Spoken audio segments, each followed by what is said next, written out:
எல்லாருக்கும் வணக்கம். நம்ம இன்னைக்கு பிஸ்னஸ் மேக்ஸ் சிஏ ஃபவுண்டேஷனில் பார்க்க போகிறது ரேஷியோஸோட கண்டினியூட்டியான ப்ரப்போர்ஷன்ஸ். ரேஷியோஸ் நமக்கு தெரியும், முன்னே 2 என்டிட்டிஸை கம்பேர் பண்ணுறது 1 and 2 அதை கம்பேர் பண்ணி எழுதுறது தான் ரேஷியோஸ். அதை நார்மலாக நம்ம 2:1 ஆர் 4:5 அப்படின்ற ஃபார்மேட்டில் எழுதுவோம். பட் ப்ரப்போர்ஷன்ஸுன்றது வந்து ஈக்குவாலிட்டி ஆஃப் 2 ரேஷியோஸ். ப்ரப்போர்ஷனில் வந்து நம்ம ஒரு 2 ரேஷியோஸ்க்குள்ளே இருக்கிற ஈக்குவாலிட்டியை பார்ப்போம். ஃபார் எக்ஸாம்பிள், கம்பெனி ஏ இருக்கீங்க, அடுத்து கம்பெனி பி. இப்போ கம்பெனி ஏவோட ப்ராஃபிட் ரேஷியோ வந்து 3:4 அப்படின்னு வச்சுக்கலாம். கம்பெனி பியோட ப்ராஃபிட் ரேஷியோ வந்து 5:2 அப்படின்னு வச்சுக்கலாம். இது ரெண்டும் என்ன ஈக்குவாலிட்டியில் இருக்குது, ரெண்டு கம்பெனி என்ன பேசிஸில் மூவ் ஆகுது அப்படின்ற அந்த சார்ட், அந்த லைன் ஆஃப் சார்ட் அதை கண்டுபிடிக்கிறதுக்கு தான் நம்ம ப்ரப்போர்ஷன்ஸ் யூஸ் பண்ணுறோம். இதுக்கான ஈக்குவாலிட்டியை தான் நம்ம ப்ரப்போர்ஷன்ஸ்னு சொல்ல வரோம். இப்போ ஃபார் எக்ஸாம்பிள் பார்த்தீங்கன்னா, ப்ரப்போர்ஷன்ஸில் 3 வெரைட்டிஸ் இருக்குது, 3 டைப்ஸ். அது என்னென்னா, ஃபஸ்ட்டு பார்க்குறது கிராஸ் ப்ராடக்ட் ப்ரப்போர்ஷன். இந்த ப்ரப்போர்ஷன்ன்ற ரூல்ஸில் வந்து இந்த கிராஸ் ப்ராடக்ட் ரூல் வந்து ஃபர்ஸ்ட் ரூல். அதாவது என்னென்னா, product of extremes is equal to product of means. இப்போ ப்ராடக்ட் ஆஃப் எக்ஸ்ட்ரீம்ஸ்னால் என்ன நமக்கே தெரியும். எக்ஸ்ட்ரீம்னா ரொம்ப ஹை ஆர் ரொம்ப இந்த இடத்துல வந்து நம்ம என்ன வச்சுக்கலாம்னா ரொம்ப ஓரமாக, அதாவது எக்ஸ்ட்ரீம் ரொம்ப எட்ஜஸில் இருக்கிற வேல்யூஸ். ஸோ அதை நம்ம ஒரு டூ ரேஷியோஸ் எடுத்துப்போம். For example, A:B equal to C:D. இது வந்து இதில் A and D வந்து ப்ரப்போர்ஷன்ஸ். அப்புறம் B and C வந்து நடுவில் இருக்குது. அதனால் நம்ம ஆவரேஜஸ் பார்த்துருப்போம். 1 + 2/2 அந்த மாதிரியே போட்டோம்னா நமக்கு அந்த 1க்கும் 2க்கும் நடுவில் என்ன வேல்யூ இருக்குது அப்படின்றது தெரிஞ்சுக்கிறதுக்காக ஆவரேஜஸ் போடுவோம். அந்த நடுவில் இருக்கிற வேல்யூ பேர் மீன். ஸோ தட் இங்கேயும் அதான் சொல்கிறாங்க, நடுவில் இருக்கிற 2 வேல்யூஸ் இது வந்து மீன்ஸ். அப்புறம் இது வந்து எக்ஸ்ட்ரீம்ஸ். ஸோ தட் இந்த ரூலில் என்ன சொல்ல வராங்கன்னா, product of extremes is equal to product of mean. So that A into D equal to B into C அப்படின்னு சொல்ல வராங்க. ஸோ தட் இந்த வேல்யூ, இந்த கண்டிஷன் வந்து சாட்டிஸ்ஃபை ஆகுது. இந்த கண்டிஷன்ஸ்லாம் நம்ம எங்கே யூஸ் பண்ணுவோம் அப்படின்னு கேட்டிங்கன்னா, நம்ம சம்ஸில் யூஸ் பண்ண வாய்ப்பு இருக்குது. ஸோ தட் அதனால தான் நம்ம இன்றைக்கி இந்த ப்ரப்போர்ஷன்ஸ், அதாவது இந்த ப்ரப்போர்ஷன் டைப்ஸ் எல்லாம் நம்ம படிச்சுட்ருக்கோம். அடுத்து செகண்ட் என்ன ப்ரப்போர்ஷன் டைப்னு பார்த்தீங்கன்னா, கண்டினியூஸ்.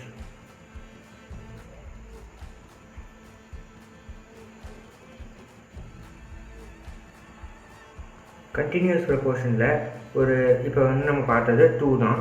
ஸோ தட் இங்கே ஒரு எக்ஸாம்பிளில் A, B, C are in continuous proportion அப்படின்னு வர வாய்ப்பு இருக்குது. Continuous proportion CP. அந்த கண்டினியூஸ் ப்ரப்போர்ஷனில் எப்படி இருக்கும்னா, A:B:C அப்படின்னு இருக்கும். இதுக்கான ஒரு ஃபார்முலா எப்படின்னா, இந்த 2 எக்ஸ்ட்ரீம்ஸும் இதோட ரூட்ஸ் அப்படின்னு சொல்ல வராங்க. For example, A/B equal to B/C அப்படின்னு வந்து இதை மென்ஷன் பண்ணுறாங்க. ஸோ தட் இதில் வந்து நமக்கு அந்த மீன் வேல்யூ கண்டுபிடிக்கிறதுக்கு ஒரு சான்ஸ் கிடைக்கும். ஸோ தட் அதனால தான் நம்ம இந்த கண்டினியூஸ் ப்ரப்போர்ஷனில் இதை யூஸ் பண்ணுறோம். இது வந்து 3ன்னு மட்டும் இல்லை, ஆட் நம்பர்ஸில் என்ன வந்தாலும் நம்ம இதை கண்டுபிடிக்கிறதுக்கு யூஸ்ஃபுல்லாக இருக்கும். For example, A, B, C, D, E இப்படி எல்லாமே இருந்ததுன்னா, A/B equal to B/C equal to C/D equal to D/E. இது வந்து ஆட் நம்பர்ஸ்க்கு மட்டும் இல்லை, நம்ம ஈவன் நம்பர்ஸ்க்கு கூட யூஸ் பண்ணுவோம். இப்போ அதனால தான் இது வந்து கண்டினியூட்டியாக எவ்வளோ வேணாலும் கண்டினியூஸாக போகலாம். ஸோ தட் அடுத்து நம்ம பார்க்க போகிற டைப் ஆஃப் ப்ரப்போர்ஷன் என்னென்னா, மீன் ப்ரப்போர்ஷன்.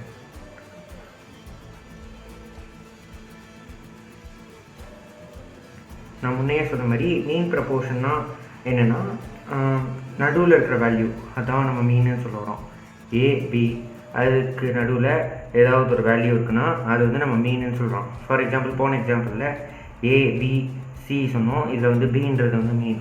ஸோ தட் நம்ம இந்த எக்ஸாம்பிள் என்ன எடுத்துக்கலாம்னா, A/B/C எடுத்துக்கலாம். ஸோ இதில் B மீன்னா A/B நம்ம யூஸ் பண்ணுவோம். A/B is equal to B/C அப்படின்னு யூஸ் பண்ணுவோம். இப்போ இங்கே நம்ம கிராஸ் மல்டிப்ளிகேஷன் நார்மலாக பண்ணுற மாதிரி பண்ணோன்னா, b square equal to AC அப்படின்னு கிடைக்கும். இது இன்னும் சிம்பிளிஃபை பண்ணோன்னா மீன் வேல்யூ கண்டுபிடிக்கிறதுக்கு பி ஈக்குவல் டு ரூட் ஏசின்னு கிடைக்கும். இந்த ஸ்கொயர் வந்து இங்கே ரூட் ஆகிடுச்சு. ஸோ தட் இந்த ஃபார்முலா படி பார்த்தோம்னா நம்ம மீன் வேல்யூ கண்டுபிடிச்சிடலாம். அடுத்து இதில் நிறையா ப்ராப்பர்ட்டிஸ் இருக்குது. அந்த ப்ராப்பர்ட்டிஸ் பற்றி நம்ம இப்போ பார்ப்போம். நமக்கு டைப்ஸ் வந்து 3 தான். அடுத்து ப்ராப்பர்ட்டிஸ்.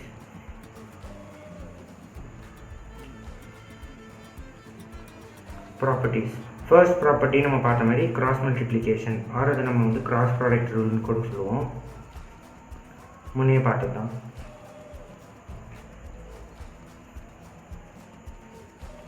இந்த கிராஸ் ப்ராடக்ட் ரூல் இது நம்ம முன்னே பார்த்தது தான். A is to B equal to C is to D அப்படின்னு இருக்குன்னா, இப்போ நம்ம கிராஸ் ப்ராடக்ட் ரூலில் இது எப்படி எழுதுவோம்னா,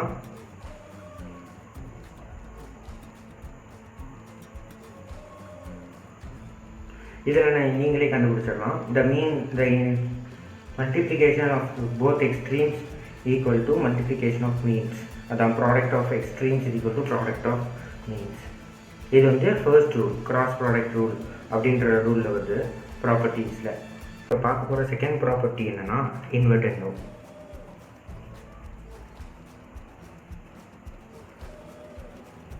இன்வெர்டெண்டோ ரூலில் வந்து நம்ம ஒரு எக்ஸாம்பிள் எடுத்துப்போம். A is to B equal to C is to D.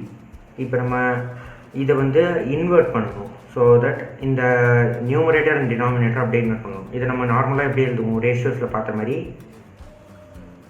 A by B equal to C by D அப்படி எழுதுவோம். இப்போ இன்வெர்ட் என்னன்னா இந்த நியூமரேட்டர் அண்ட் டினாமினேட்டர் ரெண்டு பக்கமும் இன்வெர்ட் பண்ணணும். So that B by A equal to D by C. நம்ம inverse ரேஷியோவை பார்த்த மாதிரி தான் இப்போ இன்வெர்டெண்டோ. ஸோ தட் இதை நம்ம எப்படி எழுதலாம், B is to A equal to D is to C. So that இதுதான் இன்வெர்டெண்டோ. அடுத்து நம்ம பார்க்க போகிறது தேர்ட் ப்ராப்பர்ட்டி ஆல்டர்னேட்டோ.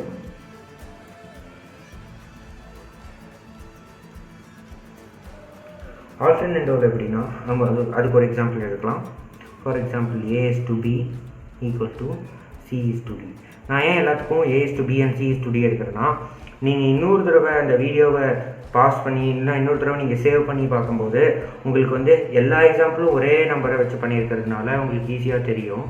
ஸோ தட் நம்ம எல்லாத்துக்கும் ஒரே எக்ஸாம்பிளே எடுத்துக்கிறோம். ஃபார் எக்ஸாம்பிள் நமக்கு நம்பர்ஸ் எடுத்தால் கன்ஃபியூஸ் ஆகிற மாதிரி இருக்கும், பட் வேரியபிள்ஸ் தானே இது, அதனால் உங்களுக்கு ஈஸியாக புரியும். ஸோ இப்போ ஆல்டர்னேட்டோவில் எப்படின்னா நம்ம இங்கேயும் இங்கேயும் ஆல்டர் பண்ணணும். ஸோ தட் நம்ம இங்கே ஸ்வாப் பண்ணணும். அப்படின்னா இங்கே A by B equal to C by D அப்படின்னு நம்ம இதை நார்மலாக எழுதுவோம். இப்போ ஸ்வாப் பண்ணும்போது A by C, இங்கே நியூமரேட்டர் அண்ட் டினாமினேட்டரை ஸ்வாப் பண்ணுறோம். So that A by C equal to B by D. So இப்போ இதுதான் நமக்கு ஆல்டர் பண்ணது, அதனால் ஆல்டர்னேட்டோ. இந்த ஆல்டர்னேட்டோவில் நம்ம இப்போ இந்த இதை எப்படி எழுதுவோம், ரேஷியோஸ் மாதிரினா A is to C equal to B is to D. So that நம்ம இங்கேயும் பார்க்க போனோம்னா டிஃப்ரென்ஸு இங்கே இந்த வேரியபிளும் இந்த வேரியபிளும். ஸோ தட் மீன்ஸ் வந்து ஸ்வாப் ஆகிருக்கு. அடுத்து ஃபோர்த் ப்ராப்பர்ட்டி என்னென்னா காம்போனெண்டோ ப்ராப்பர்ட்டி. காம்போனெண்டோ அடிஷன். ஸோ தட் இதை காம்பவுண்ட் பண்ணுறோம். ஸோ அதுக்கும் A is to B equal to C is to D example. So இந்த A is to B and C is to D இதில் நம்ம வந்து A by B C by D அப்படின்னு எடுத்துப்போம். இதை வந்து நம்ம காம்பவுண்ட் பண்ணும்போது A plus B by B and C plus D by D இதான் நம்ம காம்பவுண்ட் வருது.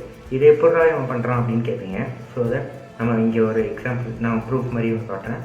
So A by B plus 1 C by D plus 1 அப்படின்னு வச்சுக்கிட்டோம்னா இதை நம்ம சிம்பிளிஃபை பண்ணி எழுதும்போது A by B plus 1 equal to A plus B by B அப்படின்னு நம்ம எழுதுவோமா. இதை இங்கே மல்டிப்ளை பண்ணி இங்கே ஆட் பண்ணி.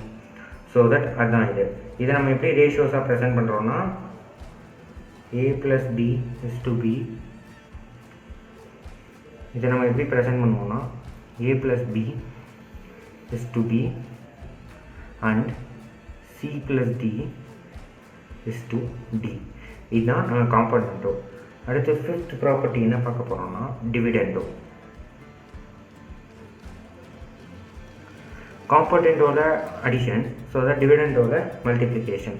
ஸோ அதுக்கும் அதே மாதிரி தான் எடுத்துக்கலாம். C/D. ஸோ இதுலேயும் நம்ம முன்ன பார்த்த மாதிரி தான் CA/B -1. ஸோ அப்புறம் இங்கே ஈக்குவல் டு C/D -1. ஸோ இதை நம்ம அப்படியே சிம்பிளிஃபை பண்ணோம்னா A - B/B equal to C - D/D.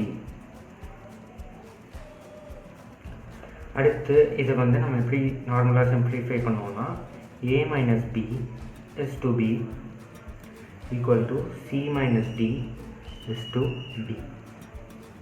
இது நம்ம டிவிடெண்டோ ப்ராப்பர்ட்டி. அடுத்து 6th ஒன் என்ன பார்ப்போம்னா காம்போனண்டோ அண்ட் டிவிடெண்டோ, இது ரெண்டுத்தையும் சேர்த்த மாதிரி. ஸோ தட் அதுக்கு ஒரு எக்ஸாம்பிள் எடுத்துக்கலாம். A is to B equal to C is to D. இப்போ நம்ம காம்போனண்டோ அண்ட் டிவிடெண்டோ ரெண்டுத்தையும் சேர்த்து பண்ணுறோன்னா இது ரெண்டுத்தையும் எடுத்துப்போம். ஸோ இந்த ஒரு ஸ்டெப்பை வந்து நம்ம ஈக்குவேஷன் 1 அப்படின்னு எடுத்துப்போம். அப்புறம் இந்த ஒரு ஸ்டெப்பு அதை வந்து ஈக்குவேஷன் நம்பர் 2 அப்படின்னு எடுத்துப்போம். ஸோ தட் அதை ரெண்டுத்தையும் நம்ம டிவைட் பண்ணோன்னா நமக்கு காம்பனண்டோ அண்ட் டிவிடெண்டோ ரெண்டுத்துக்கான ஆன்சர் கிடைக்கும். அது என்னென்னா A + B/A - B equal to C + D/C - D. இதில் பாருங்கள், இந்த C - D and A - B இது வந்து நமக்கு டிவிடெண்டோடது. அதே A + B and C + D இது வந்து நமக்கு காம்போனண்டோடது. அதனால தான் இது பேர் காம்போனண்டோ அண்ட் டிவிடெண்டோ. அடுத்து நம்ம பார்க்க போகிற 7th ப்ராப்பர்ட்டி என்னென்னா ஆடெண்டோ. ஏன்பா காம்பனண்டோ தானே ஆட் பண்ணுறதுன்னு சொன்னேன், ஆடெண்டோ எதுக்கு சொல்கிறேன் அப்படின்னா காம்பனண்டோ வந்து ஆக்சுவல் காம்பனண்டோட ஒரு ஆப்ரேஷன் வந்து மல்டிப்ளிகேஷன் தான். காம்பவுண்ட் பண்ணுறது, அக்ரிகேட் பண்ணுறது, அது நம்ம முன்னே ஒரு ரேஷியோஸ்லேயும் பார்த்துருப்போம் மல்டிப்ளிகேஷன் தானே. பட் இந்த இடத்துல அதை ஆட் பண்ணுற மாதிரி காமிச்சிருக்காங்க. அதனால தான் டிவைட் சிம்பிளையும் நமக்கு மல்டிப்ளிகேஷன் மாதிரி காமிச்சு மைனஸ் பண்ணுற மாதிரி காமிச்சு சப்ஸ்ட்ராக்ஷன் சிம்பிளாக போட்டிருப்பாங்க. ஸோ அதை நீங்கள் ஆடெண்டோவில் வந்து நம்ம ஆட் பண்ண போகிறோம். இதுக்கு வந்து நம்ம நார்மலாக இந்த மாதிரி ரேஷியோஸ் எடுத்துக்க போகிறதில்ல. இதுக்கு வந்து ஒரு கண்டினியூஸாக இருக்கிற ரேஷியோஸ் எடுத்துப்போம். For example A is to B equal to C is to D equal to E is to F அப்படின்னு எடுத்துப்போம். ஸோ தட் அடுத்த பேஜுக்கு போகலாம்.